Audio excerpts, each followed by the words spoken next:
So let us turn now to the adventures of the alchemical twins, who are following our course of the alchemy of the goddess, of Isis, who's mother of the inner sun within us all. The realm of the planet Mercury is fascinating, the time traveller.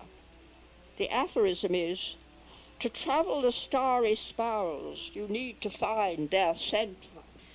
Let us enter the temple of alchemy, 8-sided, with 8 portals. Priest alchemist is in fine robes.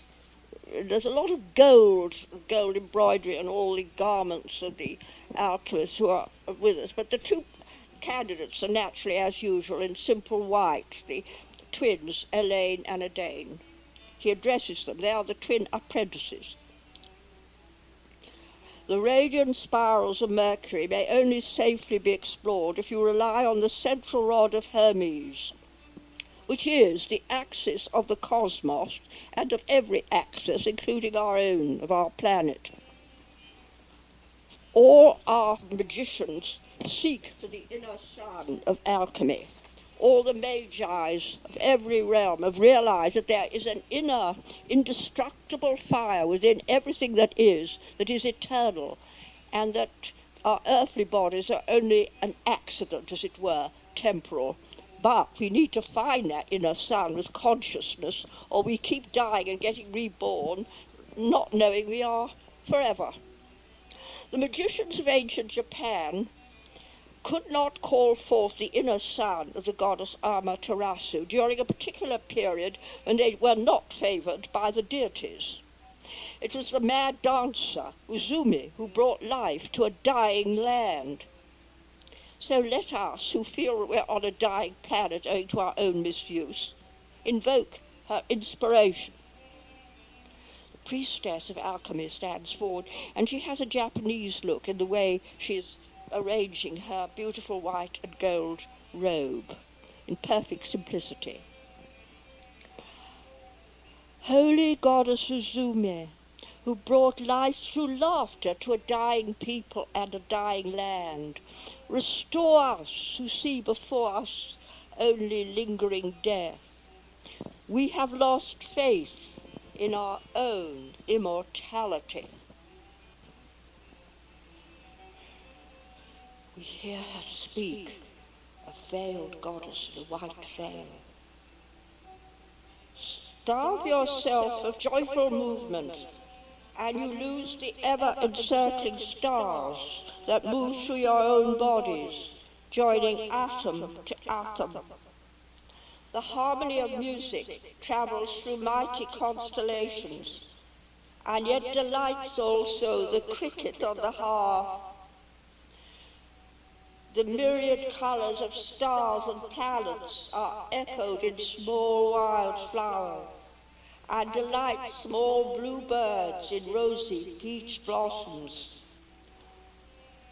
You are blind on a planet of vision, deaf in a sphere of music, and walk with steps lumbered with cares, while all around you is paradise. I bring the arts of acting, with comedy and tragedy, portrayed in legends that speak to your souls. I dance upon the stormy waves of the ocean, and enchant you from the white-faced moon. Eternity is within you. A small insect, a dragonfly, may awaken your sleeping divinity. The priestess gives thanks to the goddess for her oracle, and the priestess for allowing herself to be a channel. She now addresses the twins. Aiden and Elaine, your task in your alchemical quest is to bring into harmony the energies of the planet Mercury and those of the planet Jupiter, whether you see these as actual physical planets or vortices. In classical myth, Jupiter travels the land with Mercury as his companion to ensure that strangers are hospitably received. The good are rewarded, the wicked punished. So does the wise ruler use the artist to explain the ways of humanity. Thus, truth prevails. Aidan, you are asked to explore the hermetic wisdom of Mercury, who is both liar and sage, thief and judge, an inveterate traveller through all spheres, resting in none. He is a god of hermaphrodites, when he unites with Aphrodite, goddess of love. Hayden is looking rather shocked. He's rather a correct sort of person. I would prefer any god but this one. I hate being laughed at. It destroys my self-confidence. Priestess Alchemist. Your self-confidence should not depend on others. Hayden seems to take this to heart. He nods. I accept the challenge. Priest Alchemist speaks. We join you in facing this enigmatic god. We shut our eyes. Now please follow what he's doing, because you can join in this wonderful and mysterious journey. We travel down the long avenue to the octagonal temple of the rainbow planets. We enter by the south portico. The central golden orb sends forth rainbow lights. See them. Draw them to you. Rays of yellow and blue illumine the eastern wall. We approach the portico in the centre. Above is a winged disc. On one side is a statue of a young man crowned with light and holding a caduceus, a wand encircled by two snakes, one blue, one gold. This wand of Hermes is surrounded by a winged disc. A wand encircled by two snakes has on the other side the statue of a woman with long wavy hair. She holds a spiral of stars in the form of a blue and gold serpent. There is a veil drawn across the portico, to which we discern a rocky landscape. On the other side is a statue of a young man, crowned with light, and holding the caduceus. We draw aside the veil and enter. Aidan, tell us what you experienced through the veil. Aidan is leaning back and looks very, very much in trance. I feel so peaceful. Here is what I always feel at ease with. A small hermitage set in this desert landscape. I enter. Ah, within is the very alchemist I've always longed to meet. I know he is no less than Hermes Trismegistus, the thrice-wise Hermes. Gone are my fears of encountering a mischievous and cunning god-magician. I long to be a disciple and learn the path I should tread.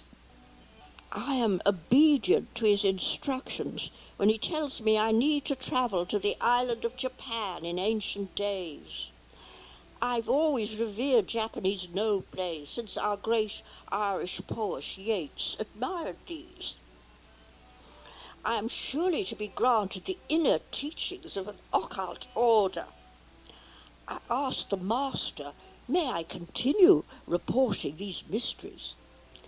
He's looking at me rather oddly, but he says, I may. Suddenly I experience the tremor of an earthquake. I'm pulled by some vortex of energy in a left-hand direction down a black spiral. I'm falling. When will this end? I cry for help, but there's no help. But suddenly all is tranquil. I find myself wearing a kimono and hearkening to the instructions of the master of No, Siami. Hundreds of years ago he lived a great master, and he's telling me I'm to have the honour of taking part in a sacred no play. Oh, as a woman. I must first become a woman. In vain I protest. The Japanese, I know, are like this. He's holding a painted fan. He gives a sharp flick, and it opens. I see an exotic plum blossom tree. Well, I agreed to obey, but I'm laughing with a group of girls. Oh, God help me, I hope no one sees this. I wondered that they should be so casual with me. Then I look down, and to my horror, I see small, bare, yellowish, white woman's feet. Not only am I a girl, but with bare feet I'm a peasant. Oh, I'm living my life through as this woman. What a strange experience it is to be of another race, another sex, another social class. Living her life is very peaceful. My name is Okuni. I'm married. And I'm so proud. This is strange, but I'm that proud of having 5 fine sons, and luckily only one daughter. 5 sons. I'm now a personage in the community. I try to hang on to myself being, what is my earth name? Aiden, but it's beginning to fade. And I'm so proud of my situation in the village. A volcano strikes us, followed by a famine. Everything we have is destroyed. Oh, the holy sun of the goddess Amaterasu is lost in darkness. It does not shine. It's hidden by black clouds. It is gone. It's disappeared. The sun is no more. Oh, to my terror, our villagers intend to bring aged women to the summit of a snowy mountain, our snowy mountain which is sacred, and there, with tears and grief and loving farewells, they leave us to perish, for there is not enough food for them and us, and we are useless, having given birth. We sacrifice ourselves, they tell us, as once we did in giving birth and suffering, and now we die to save the village nourishment, to save our own children. I find myself entirely agreeing with this, but suddenly I find I lose my mind. I'm possessed by a demon. I rebel against the sacred emperor and his sacred priests and my own 5 sons.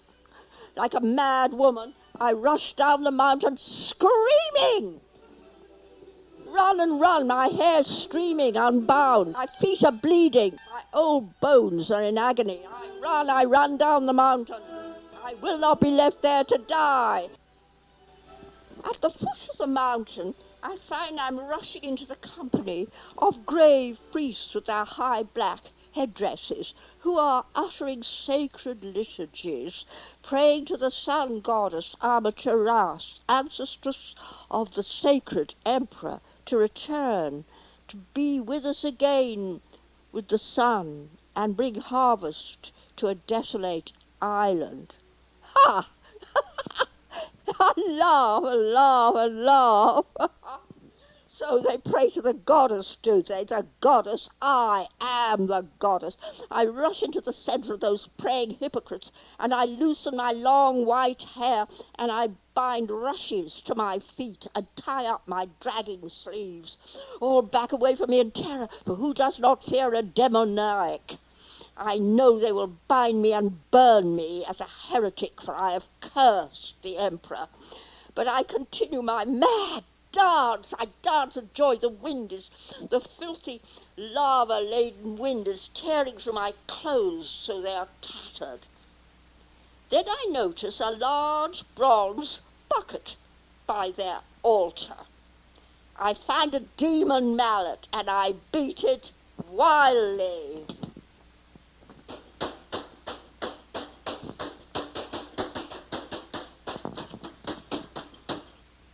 there is a miracle. All fall on their knees before me as a divinity. Heavenly fire ascends through my body like the sun, and I levitate above the crowds, drawn by magical rays from the sky. Holy white rain clouds lift me up from the black mists. Amaterasu shows the sun forth in her golden rays. For a second, I see her divine face smiling down upon me with love and compassion. And one with Amaterasu, I enter a state of bliss. At this very moment of ecstasy, I hear the flick of a fan. I'm drawn back into the room with the No Master. Siame. He says, now you are ready to act the role of a woman. Everything is changing rapidly. I'm travelling forward through time. I'm in the Hermitage with thrice holy Trismegistus. I don't mind if he laughs at me, but he's not. He blesses me. I feel holy. I am as if I were thrown into the temple of the planets through a rushing wind, and I know that I am both the young man with the wand of Hermes and the woman with the starry serpent. I am once more with you all in the temple, and I'm one with all of you. And I've travelled as Hermes through a lifetime between two flicks of a Japanese fan. The company agree that Aeneas well deserved his degree of Mercury, facing his own dislikes and phobias, prejudices, combined with a year's work. Rays of wisdom and inspiration of the arts are sent forth to all, and thanks are given to the deities.